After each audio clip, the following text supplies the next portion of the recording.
ya critique ya debolo baka malu question ye pazalaki na ngonga na moto ya critique ya ayebaki kotombola bomoni te na bato babili déjà kolakisa bomoni babiloko ndenge na ndenge asalaki non nansi nga nalobaka nga malu nayebaka kotombola.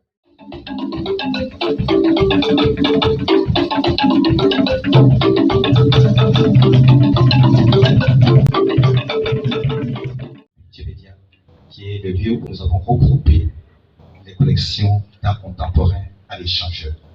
Le rêve que nous avons accompli également, c'est que l'Institut des musées nationaux du Congo devait avoir un musée. Et nous nous trouvons maintenant dans ce musée qui a été un accomplissement d'un rêve de l'Institut des musées nationaux du Congo. Ce n'est pas tout.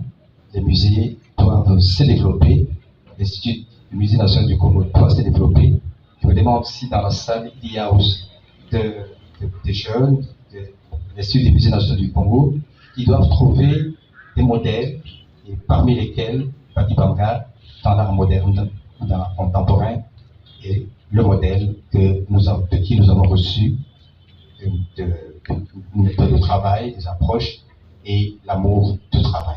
Je vous remercie. Et des structures pour sa valorisation. En effet, l'art étant une matière critique, permet la restauration de l'humanité de l'homme. L'art et la culture sont aussi des lieux de rencontres et de discussions, de l'illustration de l'étrangeté de l'homme à lui-même, en même temps qu'il révèle la proximité de l'étrange et de l'étranger. À cet égard, ils sont un moyen de lutte contre l'insularité et les intégrismes, et par conséquent, un instrument de promotion de la compréhension interculturelle. Soit ils ne sont pas du tout honorés. Alors pas du tout honorés. Et quand certains le sont, par chance, c'est généralement en titre posthume. Et cela dans tous les domaines. Responsabilité de parler en quelques minutes du fait célestin Badi Banga. Ce grand homme qui a su imbibber nos vies avec l'encre indélébile de sa vie.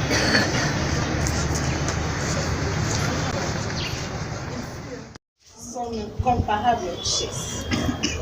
Cet art a pris sa source dans l'inépuisable authenticité de l'âme sacrée et c'est vrai. Dans sa mutation vers un monde moderne, cette source n'a pas perdu sa générosité.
De votre disponibilité à chaque fois que nous sommes approchés de vous pour nous demander votre participation à la réalisation de cette manifestation par vos différentes interventions au programme à cette fête.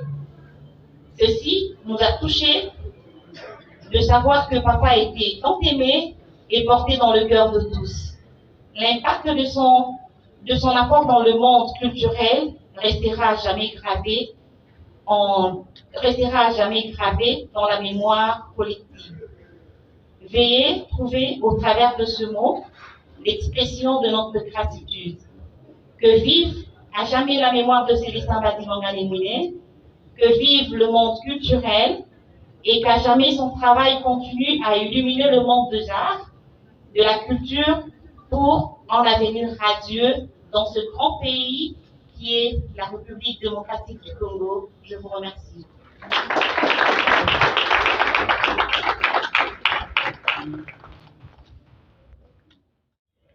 Le 13 juin 2013, aujourd'hui 13 juin 2023, cela fait exactement 10 ans depuis que Célestin Badibanga Némouné nous a quittés. Aujourd'hui, nous les rendons hommage par une cérémonie de fête. Vous nous donnez d'abord vos impressions par rapport à cette journée. Oui, c'est une journée mémorable qui vient à point nommé. Parce que Badibanga ne pouvait pas mériter ce silence. Un silence coupable. Parce que c'est un pionnier. La personne qui a amené, d'abord avant que la critique d'art formelle vienne, lui faisait déjà la critique à la radio et à la télévision avec art et culture, Coin des artistes, toutes ces émissions qu'il faisait, c'était la critique quand il invitait les artistes, causait avec eux, les interviewer sur leur travail. Il allait dans des ateliers et travailler. Vous voyez, tout ça, ça pouvait passer dans les oubliettes. Les gens n'allaient pas comprendre. Mais aujourd'hui, nous nous remémorons. Nous regardons Badibanga, nous voyons encore tout ce travail, la passion qu'il avait à aller chercher les artistes, la passion qu'il avait à aller causer avec eux, trouver la matière. Vous voyez, et ça, c'est très important aujourd'hui. Quand nous parlons de Badi, nous sommes en train de nous remémorer. Nous qui étions en train de suivre ses pas, nous qui étions à côté de lui, lui nous suivait aussi.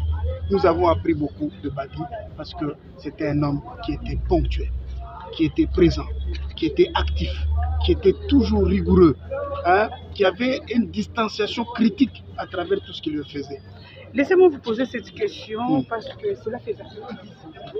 Les opérateurs culturels peut-être bénéficié à peine nommé cette activité. Mais André l'a dit, Yoka, il fallait que vous commenciez, mais les enfants vous adressaient. Pourquoi vous avez Non, nous n'avons pas attendu. Vous savez que nous avons fait dernièrement l'hommage à Bamba. Il faut toujours coopérer avec la famille. On ne peut pas faire quelque chose en dehors de la famille. Il a des enfants qui ont grandi. Nous avons fait pour Bamba. Maintenant, aujourd'hui, les enfants ont vu ce que nous avons fait avec Bamba. Directement, ils ont fait pour Badi. Nous devrions y aller, nous continuons. Bientôt, il y aura encore un autre artiste. On nous a parlé de l'artiste. Il faut encore faire cela. Tout ça pourquoi? Pour réveiller les jeunes qui comprennent que notre culture est riche. Notre culture a des repères. Notre culture a des personnes qui ont travaillé ardument pour valoriser notre culture. Alors nous devons avoir ces repères-là, parce qu'il ne faut pas dire qu'il y a une absence et on ne connaît pas comment est-ce que nous pouvons commencer. Nous commençons par Badi, par les autres et les repères sont là. Non, Badi était le premier président de l'association internationale de section art académique, RD Congo, parce que c'est la première section africaine. Parce que Mobutu, le président Mobutu, avait le sens de la grandeur, avait le sens de chercher à voir tout ce qui ne se faisait pas, ce qui se faisait ailleurs. Il a invité le professeur René Berger, à l'époque, qui était président international de l'AICA. L'AICA a plus de 8 millions de membres, 8 000 membres à peu près, à travers le monde. Mais l'Afrique manquait. Et le président Mobutu a invité le président René Berger. Quand René Berger est arrivé, auprès du ministre Bokonga Ekanga Botombele. À l'époque, on l'appelait commissaire d'État. Et il a invité les hommes de culture qui devraient se présenter. Ils sont arrivés là-bas, ils ont causé avec René Berger. Et Badibanga a profité de ce moment-là pour amener René Berger à l'Ara Télescope, RTNC2, pour l'interviewer ensemble avec Bamba. Après l'interview, il a compris que en Afrique, il y avait déjà des personnes qui avaient le sens critique. C'est comme ça qu'il a laissé des fiches d'adhésion auprès du ministre. Et Bamba et les autres ont rempli, certains professeurs ont rempli. C'est allé à Paris. À Paris, on a sélectionné, il y a eu Badibanga qui est sorti, Bamba et Mipié. Le quatrième, c'était le frère Cornet. Vous comprenez? Ce sont les pionniers, les premiers qui ont commencé l'association internationale de critique d'art au Congo en 1972. Vous voyez, à ce moment-là, ils sont là. Nous devons les honorer. Nous vous remercions. Merci beaucoup.